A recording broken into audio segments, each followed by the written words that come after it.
मुङा निर्मला बसुमतारी, गामिया जाहारबारि।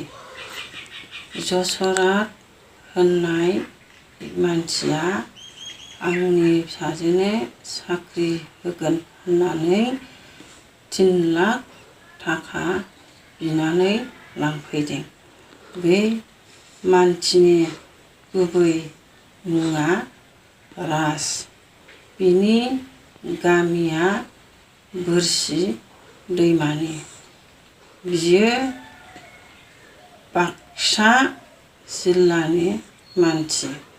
बियो दा मबाइल नाम्बारखौ सुइस अफ खालामनानै लाबाय आंनो होलांनायखौ। दिनैसिमबो खबर गैया नैबे मानसियानो। आंनि मुङा निर्मला बसुमतारी, गामिया जाहारबारि। बोरसि दैमानि जसरात होननाया आंनि न'आव फैनानै आंनि गथ'नो साख्रि होगोन होननानै जुलाइनि 1 थारिखआव 3 लाख थाखा लांदों। नाथाय बिनि गुबै मुङा जाहैबाय राज। बियो बाक्सा जिल्लानि। दिनैसिमबो खबर थबर जेबो गैया, फनबो सुइस अफ। मानसिया नैबे।